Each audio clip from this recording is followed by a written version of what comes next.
Sige po tayo po ay sarapang natin natin ito naman. Hallelujah.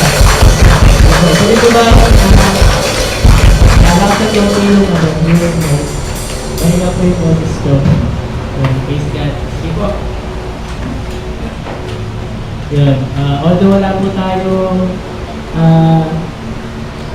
projector, hindi rin po ako nakapag-prepare ng ng PowerPoint.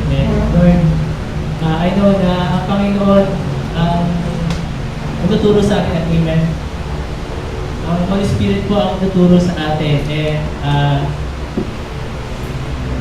Tayo, kailangan mo lang ng inyong pangunawa kasi wala po tayong projection, wala tayong projector.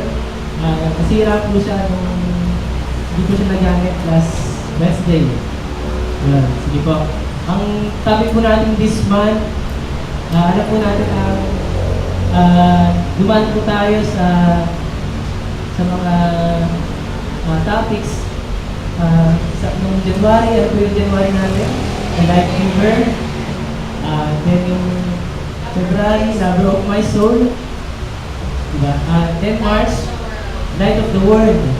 Ang Panginoon ay ilaw ng mundo. Diba? Ilaw ng mundo. At ang last April, ang topic ko natin ay Jesus, the Suffering Servant. Kasi tama-tama po yung yung topic ng Suffering Servant last April dahil sa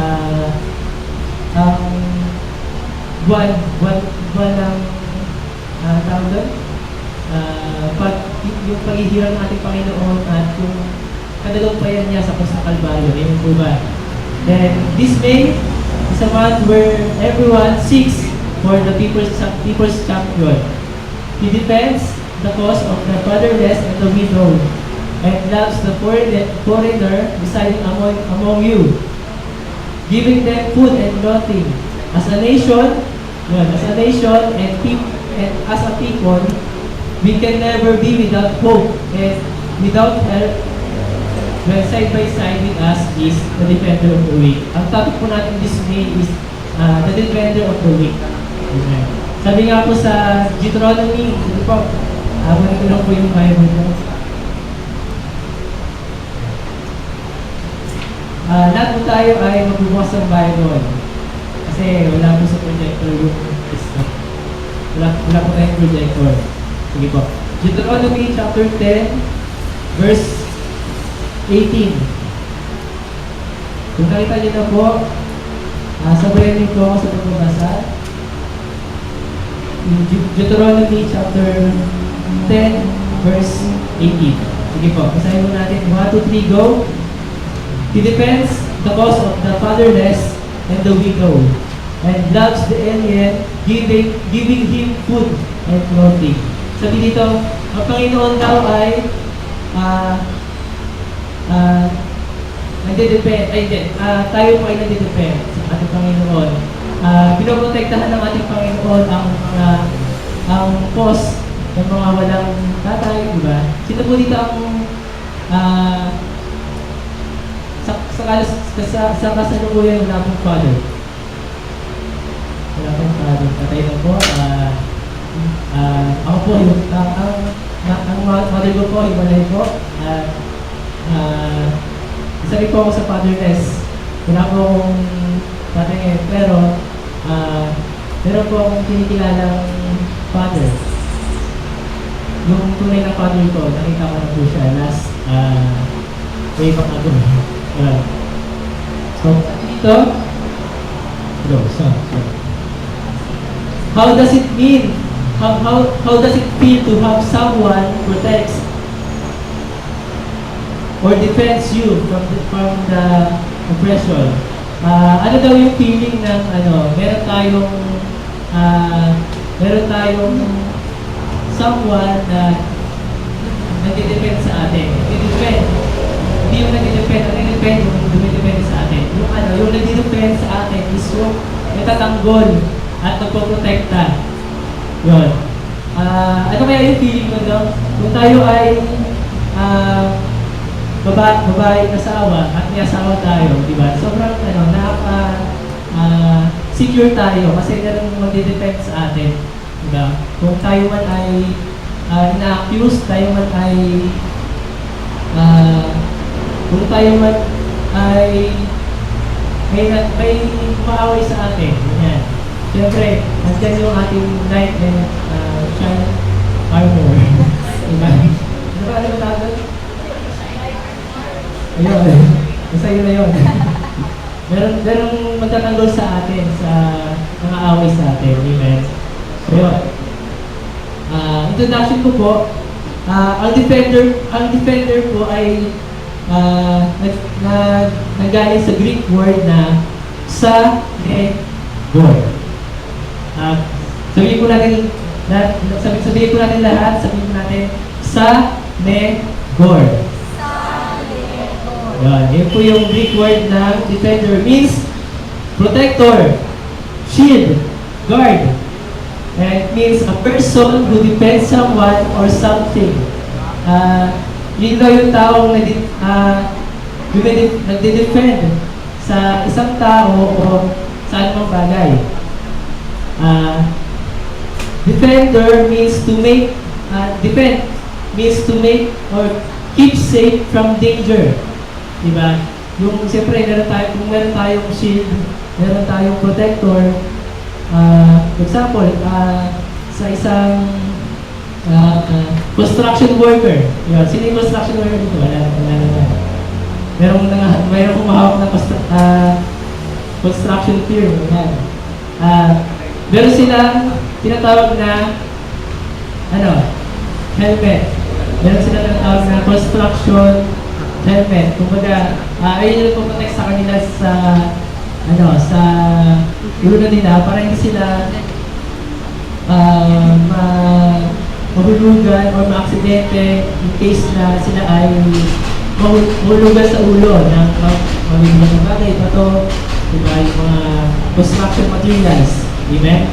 So, sabi dito, number 1, Jesus, the defender of the weak, defend the whole nation of Israel from being enslaved by the Egyptians. Alam po natin na in the time of Moses, diba, ang mga Israelites po ay naging slave sa mga Egyptians. Then, to cut the story short, sila ay pinahirapan, sila ay pinagtrabaho ng higit sa kanilang mga kaya. Amen. Like, kung i-imagine niyo po, nagtatrabaho sila, ginagawa nila ang kanilang trabaho, eh, kapag hindi na nasatisfy yung mga employer or tagabantay nila, ay pinapalo ba sila? Diba? Yung trabaho ka na, pinapalo ka, pinapahirapan ka ba? Diba? Para kang kabayo na naghihila ng kanesa, tapos pinapalo ka para tumakbo. Parang isang kalabaw. Diba? Parang isang kalabaw na kapag hinang-ina sa pagtatrabaho, pinipilit pa niya na magtrabaho. Parang gano'n yung mga Israelites. Diba? Good. Nakikita natin kung babasahin natin yung Exodus, nakikita natin kung paano naghirap yung mga Israelites sa kamay ng mga Egyptians. Sabi dito, the Father used Moses to reveal himself. Ulitin ko po, the God the Father used Moses to reveal himself to the Pharaoh. How powerful He is. Diba? Kung gano'ng makapangyarihan ang ating Panginoon, that He made the Egyptians suffer from plagues. Diba? Pinakita ng Panginoong Diyos na nagsuffer pinakita ng Diyos yung kanyang kapangyarihan sa mga Egyptians. Nung nagpadala siya ng maraming plagues, balang locust pala nga tayo. Yung nagpadala siya ng salot, diba? Even yung firstborn ng mga Egyptians ay namatay. Diba? Hanggang sa uh, pinaalis na sila. Diba? Pinalaya sila ng Pharaoh. Amen. Kung okay lang sana, meron sana akong video para dun eh. Kasi na wala tayong director and we lack the resources. Yun. So, well, basahin po natin yung Exodus 14, verse 14. Di ba? Basahin po natin yung Exodus 14, verse 14.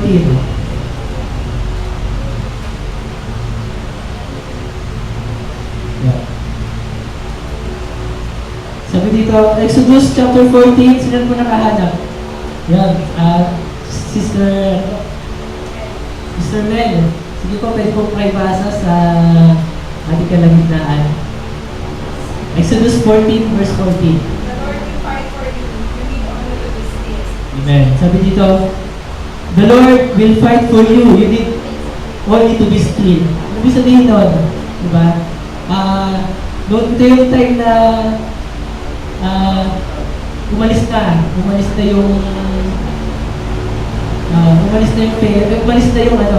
yung mga Israelites sa Egypt. Then, ang nangyari, ang dalawang isip ang Pharaoh. Hinabol pa sila hanggang sa tabing dagat ng Red Sea. Diba? Then, ito po sinabi ni Moses, the Lord will fight for you. You need only to be still. Sa Tagalog, sabi dito, babasahin ko po yung verse 13, laksan ninyo ang iyong loob. Huwag kayong matakot. Tingnan na lang ninyo kung paano kayo ililigtas ngayon ni Yahweh. Hindi na ninyo makikita uli ang mga Egyptian iyan. Verse 14, ipagtatanggol kayo ni Yahweh, pumanatag lamang kayo. Or, sa madaling sabi, manampalataya lamang kayo sa ating Panginoon. Amen. Amen po ba? Amen. Sige po. Basahin po natin yung Isaiah chapter 49, verse 7 to 9. Isaiah chapter 49, verse 7 to 9.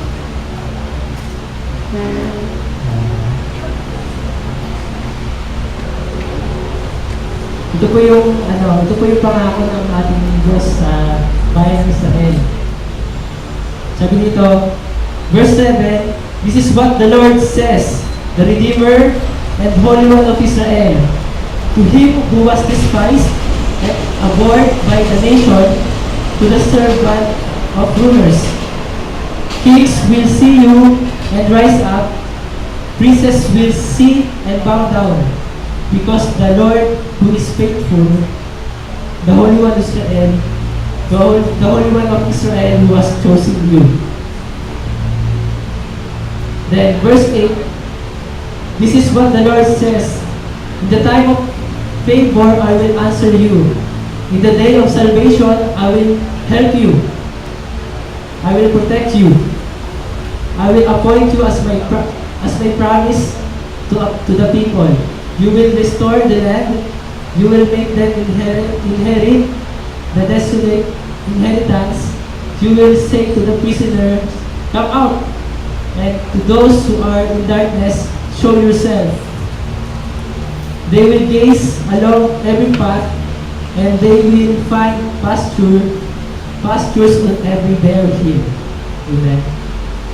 Nakita po natin yung kadakilaan ng ating Diyos sa bayan ng Israel. Kasi Israel is the chosen nation of God. Amen po ba?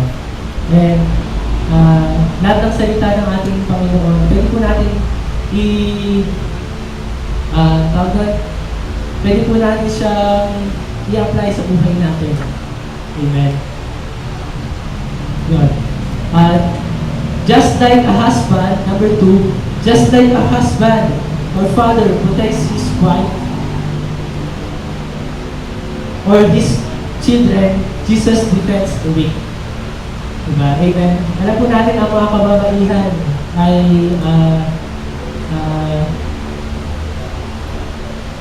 may hina. May hina kumpara sa mga kalalakihan. Amen. Physically, they are weak. Diba? Yun. Sabi dito, in John chapter 8, makikita natin yung makikita po natin na si Jesus is the defender of the weak. Amen. Si Jesus po, in John chapter 8, kung babasahin po natin, meron po siyang pinagtanggol dito. Nung time na nakita na may nahuli daw ng mga teachers of the law and the Pharisees, yung isang adulterous woman. Amen. Nakita dito yung pagtatanggol ng ating Panginoon. Sino po yung pinagtanggol ng ating Panginoong Jesus? Yung adulterous woman. Diba? Sige, basahin po natin. Bible study po muna tayo ngayon kasi wala po tayong projector. Sige po. John chapter 8, chapter 2, verse John chapter 8, verse 2 to 11.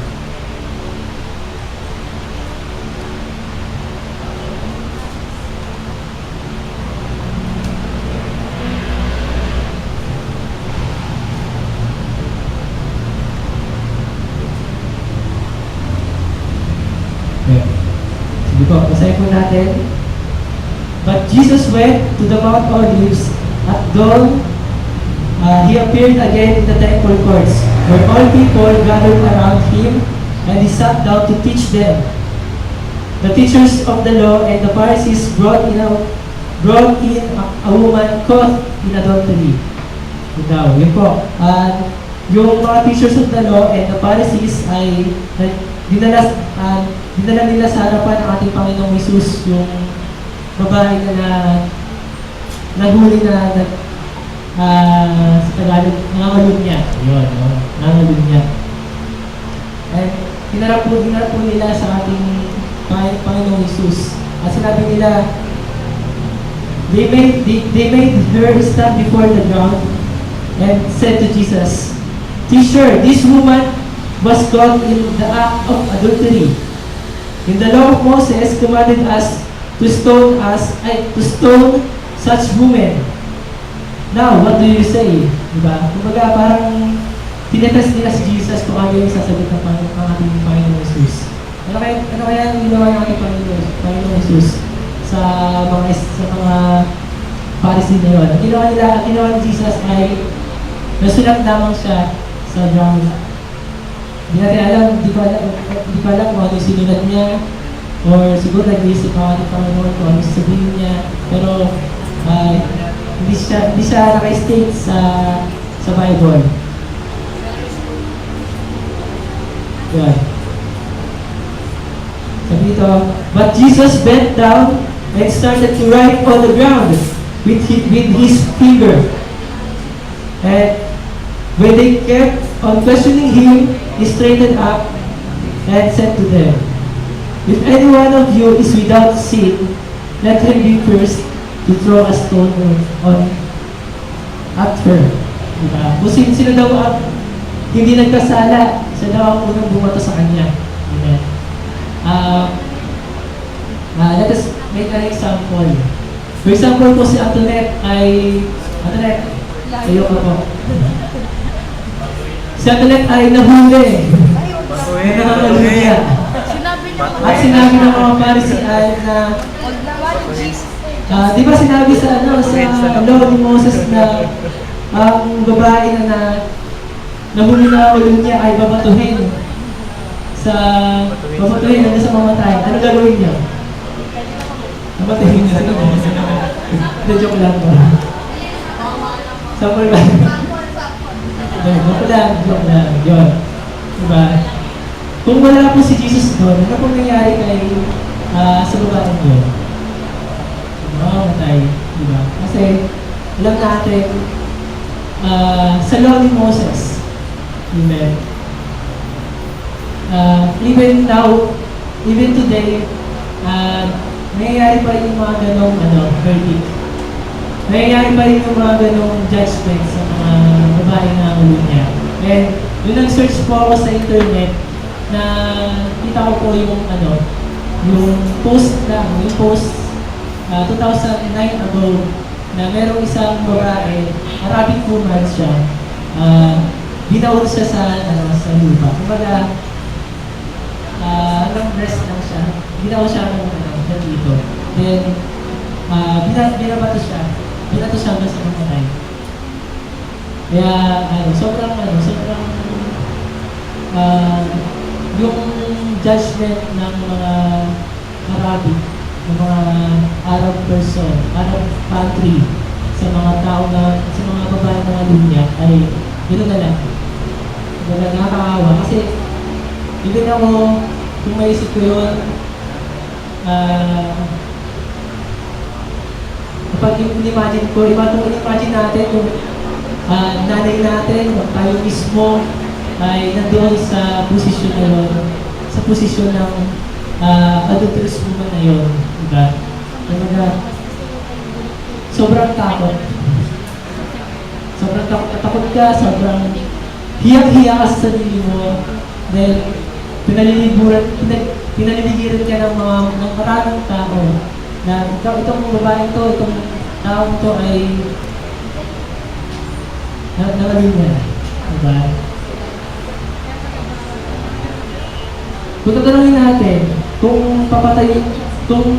ang babae niya ay mamamatay, kung papatay nila ang babae yun, siyempre, diba, sa law ni Moses, sa law na binigay ni Moses sa mga Israelites, sa mga Hudyo, she deserved that. Diba? Deserving niya ang mamamatay, kasi sinabi ni Moses na sa Leviticus at sa Deuteronomy, diba? Worthy siya ng karapat dapat siya mamatay kasi nangalunan siya. Pero, anong ginawa ni Jesus ko? Iligtas siya, diba? And pinakita ng Lord yung grace at mercy sa harapan ng mga tao sa Kanya. Amen.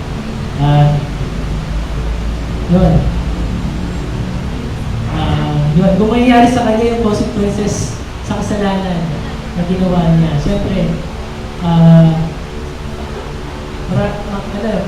sobrang lungkot niya, sobrang takot niya, sobrang kinamumuhian siya ng maraming tao. Kasi alam niya na kasalanan na ginawa niya, at alam niya pinagbabawal niya sa law ni Moses. Amen. Pero,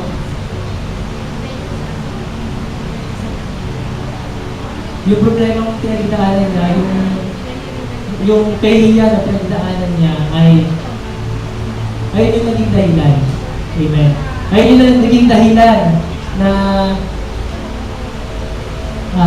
makilala niya ang ating Panginoon.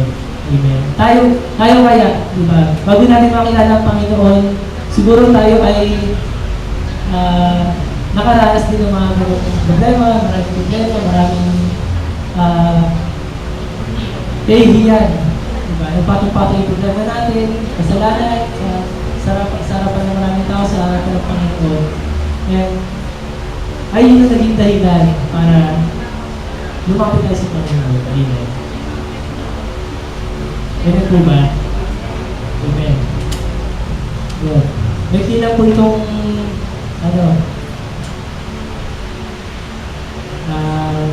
aking nagulungan.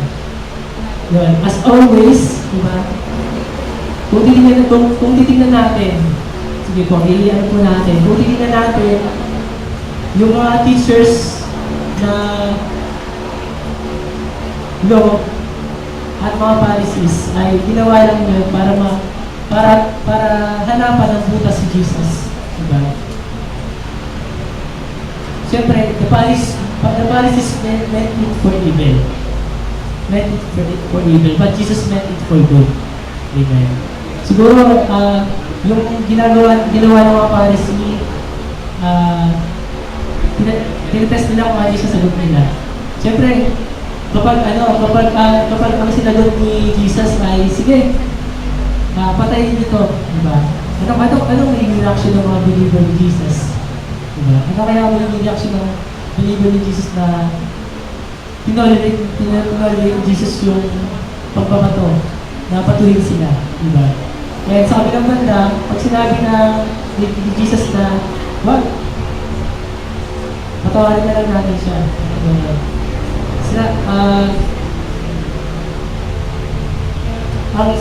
Siyempre, ang sasabihin ng mga ng mga Pharisee, ng mga teachers of the law, si Jesus ay nag-break ng law. Amen. Binibreak ng law. Binibreak ni Jesus yung law. Kaya anong ginawa niya? Nagsulat siya sa sahig at tumayo siya at sinabi niya, kung sino man dito ang walang kasalanan sa ako ng mga ko. Amen. Diba? Eh, ano po nangyari? Siyempre, nawala yung mga accusers. Binitaw nila kanilang mga pato. Siyempre, ready na silang matuhin siya. Siyempre, hindi nila ma-admit na sila ay hindi nagkasala. Diba? Kaya, huli-huli na lahat tayo ay makasalanan nila. Even kung si Antonin man ay mabatuhin, diba? At sinabi ni Jesus na kung sino man ang hindi nagkasala, siya ang unang bumato, walang babatuhin. Walang babato sa kanya. Dahil tayo na ay makasalanan. Sino ba tayo para mag-judge ng kapwa natin, diba? Only Jesus is the judge, diba? Sino ba tayo para itong taong to ay makasalanan, itong taong to ay masamang tao, itong taong to ay huli niya, itong taong to ay lahat na ng kasalanan ay ginawa niya na, diba? Sino ang magsasabi ng gano'n? Amen. Wala, kasi lahat tayo mismo ay magkasala sa harapan ng Panginoon. Amen po ba? Yun.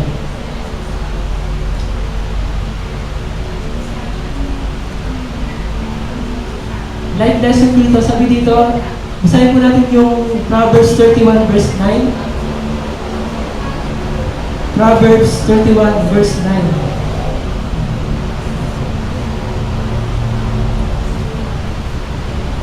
Sabi dito, 31 verse 9. Speak up and judge fairly. Defend the rights of the poor and needy. Defend the rights of the poor and needy. Lahat tayo ay marami tayong kailangan natin ng may mag-defend sa atin.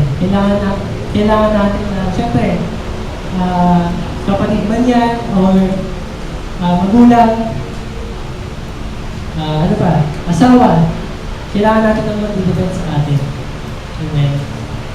Magulang. Lahat tayo. And sabi nga diba, no man is an island. Kaya lahat tayo ay nangailangan na mag-defend at mag-protect sa atin. Amen. Sabi ito sa Psalms 82 verse 3, defend the weak and the fatherless, uphold the cause of the poor and the oppressed. Amen. May isang question. Bakit nga ba minsan na-oppress tayo, minsan may nag-accuse sa atin, minsan may nakakaranas tayo ng na parang nag-iisa na lang tayo. Amen. Siguro minsan, tulad na isa sa mga lost, isa sa mga ship, sa huddled ship na isa tayo sa nawala, diba? Isa tayo sa nawalang tupa ng shepherd, diba? Nawala tayo sa protection, nawala tayo sa kamay ng shepherd. Napariwala tayo, and nawala tayo ng covering. Nawala tayo sa covering ng Panginoon. Kailangan po natin nabigay tayo sa covering ng Panginoon. And napasakot tayo sa kalooban ng Panginoon. Amen. Yun. Last na lang po. In conclusion po, sabi sa Psalms 23, ito po, alam po natin yung Psalms 23, the Lord is my shepherd. Sabi dito, the Lord is my shepherd, I shall not be one, and I shall not be in want. He makes me lie down in green pastures. He leads me beside quiet waters. He restores my soul. He guides me in paths of righteousness for His name's sake. In verse 4, even though I walk through the valley of the shadow of death, I will fear no evil, for you are with me. Your rod and your staff, they comfort me. You prepare a table before me in the presence of my enemies. You anoint my head with oil, my cup overflows. Surely goodness and love will follow me all the days of my life, and I will dwell in the house of the Lord forever. Amen. Kumbaga, alam niyo ba yung kantang I will not be moved. I will not be moved. I say of the Lord. You are my shield, my strength, my portion, deliverer, my shelter, strong tower, my very present help in times of need. Kumbaga, ating Panginoong Jesus, the defender of our weakness, the defender of the weak, is our shelter, our portion. He is our strong tower. He is our refuge. Kumbaga, kung tayo man ay nanghihina, kung tayo man ay nakakaranas ng kung tayo man ay nakakaranas ng panghihina, nakakaranas tayo ng oppression, ng accusation, ang Panginoong Jesus po yung refuge natin. Amen. Pwede po ba ako makarinig ng isang amen? Amen. Sige po, pwede po tayo kayo tumayo na. Sige po. Akit ko lang po yung keyboard kasi wala po tayo yung keyboard list. Ayan. Alam po natin na tayo po ay sasama natin ng Panginoon.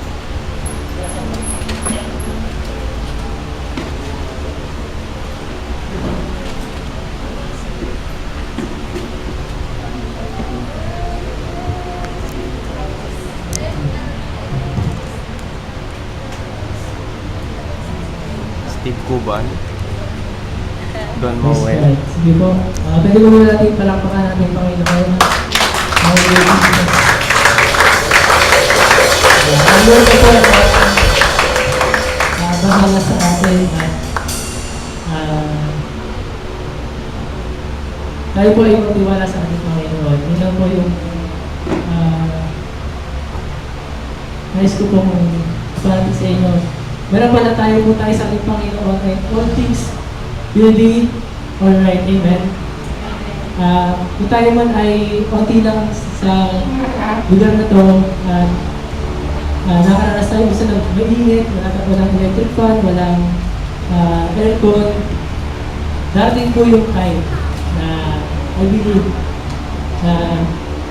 God will give us that dream, amen, that vision.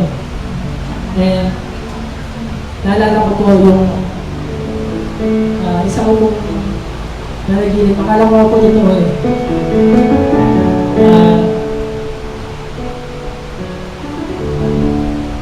yung kung sino po yung napabot pa sa yung church natin ay sa kabila pa, nasa Linis pa. Sino po yung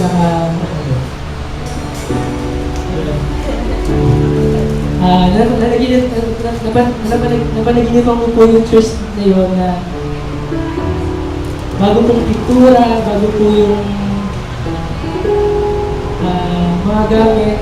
Hindi ko alam kung bakit yun yung binigay sa akin na hindi lang ng Lord ay pakita sa akin.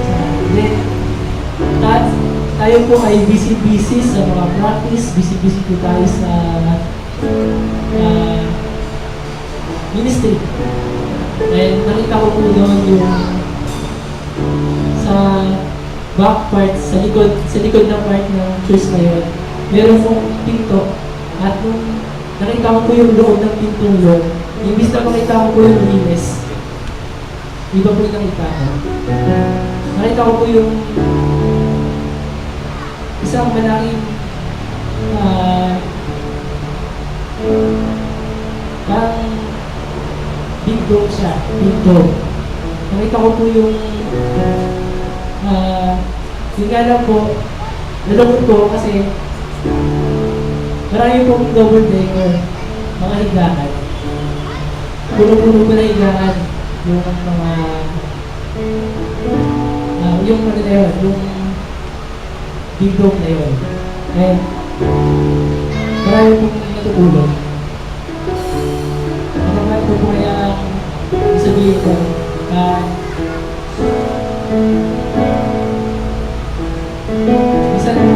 minsan nalibisip po tayo sa ministry, nalibisip po tayo na mag-expect kung ano yung sasabihin na matutulong sa atin. This time, ang isipin po natin yung marami pang kaluluwa ang nangangailangan ng salvation natin. And marami pang kaluluwa na kailangan na mag-defend sa kanila. Sabi nga po sa John chapter 3 verse 17, Jesus does not came to this world to condemn the world of God, but Jesus came to seek and save the lost.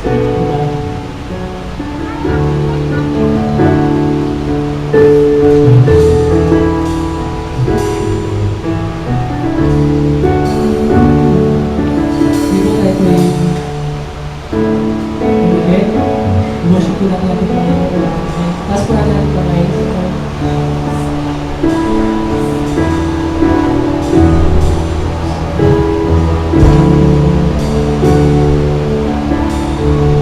Praise the Lord.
Kanina po natawagan si Massage. Okay.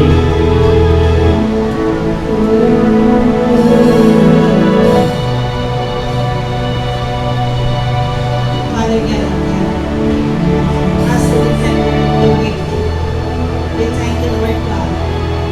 We thank you, Lord Jesus. We have never allowed us, oh God, to be down or molested by other people, oh God, because you are in control of everything. God, in your mercy, here we are. Continue to be with us as you cover us most tightly with your precious blood. And Lord, we know your love for us is it never ceases, Lord. It is incomparable. We thank you so much, Lord Jesus. Today you declare that you are our defender. And you will defend, Lord God, you will defend us, Lord, in all areas of our lives, Lord Jesus. Ikaw po ang aming tagapagtanggol. Ikaw po ang patuloy nakakanina sa bawat isa sa amin. Ano man, Panginoon, ang aming pong pinagdaraanan. Ikaw at ikaw pa rin, Panginoon, ang aming pong lalabatan ng aming pong mga buhay na ikaw, Diyos. Sa oras na ito, salamat, Panginoon, ang aming pong samot na namin. Patuloy mong pagsabihin ng aming mga puso. Patuloy po sa aming puso'y maranasan namin ang pag-ibig mo, ang wagas na pagmamahal mo sa bawat isa sa amin, at masuklian ito namin ng tunay at tapatin sa iyo, Panginoon, sa pangalan ni Jesus. Thank you, Lord, for your message this morning. And we believe, Lord, that your power is upon this place, is upon this people of God. Sino man, Panginoon, ay nangangailangan ang iyong tulong, Panginoon. Ano man ang kanilang pinanasan, ano man ang kanilang paglangin sa mga Father, in the name of Jesus, I pray, O God, that you answer them. Answer the greatest desires of our hearts, O God, in the name of Jesus, and continuously reign upon their lives, O God, upon their family, upon their business, Father God, upon their work, Lord Jesus, upon their job, Lord Jesus, at anuman ang